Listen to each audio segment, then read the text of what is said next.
Hi, welcome back to Making Sense Conversations. And we're on this journey and we're talking about lifestyle audit. If you didn't catch the first video, please go back and look at the first video because then you'll get the context of which we're talking about. So today we just want to continue. We're talking about the lifestyle audit. We're talking about getting to the point where we understand this life we're trying to sustain. Whose is it? Is it ours, or are we just conditioned to think a certain way? And we want to break out of that conditioning. And today, if you did the work I asked you to do last time on money and time, you may have gotten a mind block of some sort and thinking, yes, I'd like to do what Waceke said, but what will other people think? And that fear holds us back so much. Yes, I would like to live in the one-bedroom cottage like the example I gave you last time, but what will other people think? What will they say? And we do have to get away, especially there are people who matter and those conversations can be had, but sometimes we are fearful of even unknown people in our lives or people who don't really matter that much, yeah? So, and it leads us to do a lot of things. How much of your money, if you calculated, how much of your money have you spent pleasing other people?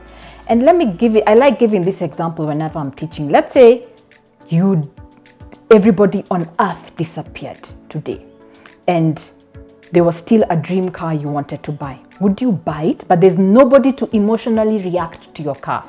But the world works. You can go to the bank, you can go to the supermarket, you can go to the restaurants, but it's robots. It doesn't matter whether you come in the latest luxury vehicle or you come on a bicycle. The emotional reaction is exactly the same. Would you buy the car? And for those of you who are going no, then ask yourself, what might you be doing that is all about other people? If your answer is no, you would not buy the car, that means you are going to buy the car to get that attention, what we mistake for respect, from other people. But we can't live life like that. It's too expensive, and many of us have gotten into debt. You buy the latest car, phone, whatever it is, upgrade the house. Then there's always a bigger one. Just because you buy the latest does not mean the manufacturer has stopped making that phone or making that car or making that shoe or making that jacket, yeah? Now, if you're the person who also said, yes, I get you, I would buy, because it's simply about, in my life experience, there was a car that I wanted to experience driving. So even though I had one day left on this earth, when I die, I'll be happy I experienced it.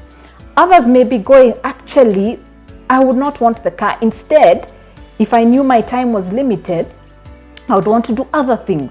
I'd want to support a community. I'd want to write a book. I'd want to travel the world. I'd want to be more engaged with my children's life. I'd want to take time and do a quiet retreat, whatever it is for you. That is what you should be focusing on. And remember what we talked about, lifestyle. This lifestyle, it's only you who has control about it. Figure out what it is going to be for. So when we remove that, did you see how when you removed other people, it became so crystal clear? What else, what other people think disease is holding you back? So just do an audit and say, what are the things I do? Just write them down. This is first and foremost for you to acknowledge it. Because when you acknowledge it, then it's going to be in your head and you're going to start doing some things to change it. What are the things I do? Where do I spend my time? Where do I spend my money? That is literally about what other people think. How many committee meetings do you show up for just because of what other people think? And this is the other thing, right? What it is you're doing with your money and time, and then go to the other side of the equation. What do you think it's costing you? Some of you will say it's costing me joy.